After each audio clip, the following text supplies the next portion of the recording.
Je m'appelle Nicolas Hulot et je suis le fondateur d'une fondation qui porte mon nom, qui s'appelle la Fondation Nicolas Hulot pour la nature et la vie. Voilà.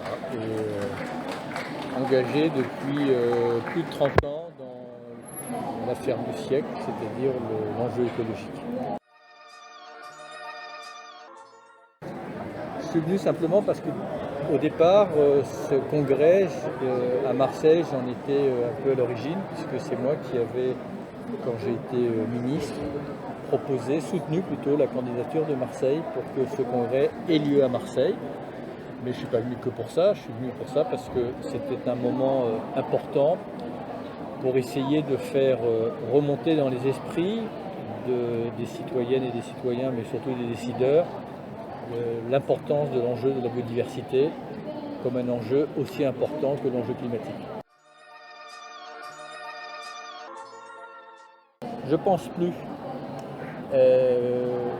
parce que je ne connais pas la réponse. J'ai plus d'illusions, parce que j'ai quand même le sentiment très souvent de répéter les mêmes choses, que les événements se reproduisent et que la situation ne s'améliore pas. C'est la vérité.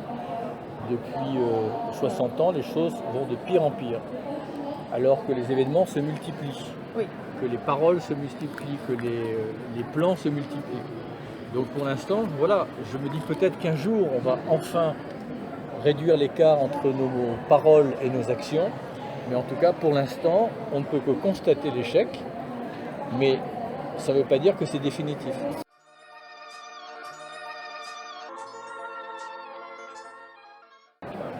Alors, il y a plusieurs choses. En ce qui concerne la biodiversité, il y a un facteur d'abord culturel.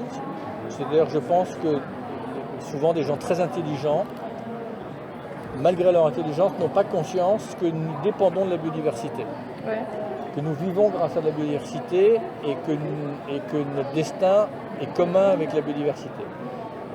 Ils n'ont pas non plus conscience de la rapidité des phénomènes, parce qu'ils vivent dans un univers aseptisé où il n'y a quasiment plus de biodiversité. Après, ce n'est pas la seule raison. Il y a aussi le fait qu'il y a un modèle économique qui trouve son rendement dans la destruction de la biodiversité. C'est-à-dire que c'est un modèle qui détruit, c'est un modèle qui épuise, c'est un modèle qui se constitue sur le dos de la nature. Et donc il y a tout un environnement économique qui n'a pas intérêt à ce que le modèle change, et donc qui résiste.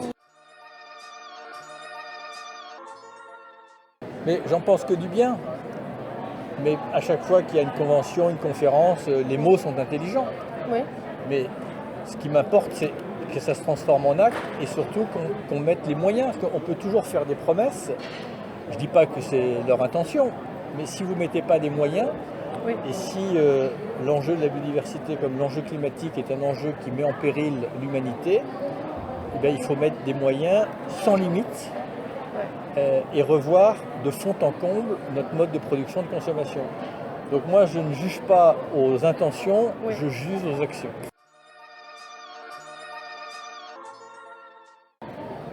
Alors au public et aux jeunes en particulier, même si vous n'êtes pas responsable de la situation actuelle, c'est votre problème.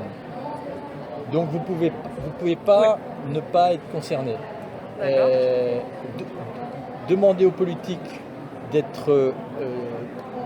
soyez exigeants vis-à-vis des politiques, mais soyez-le aussi vis-à-vis de vous-même.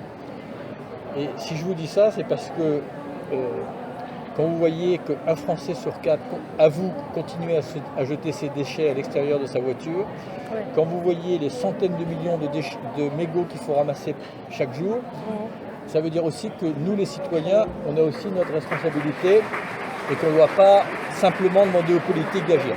Voilà. D'accord.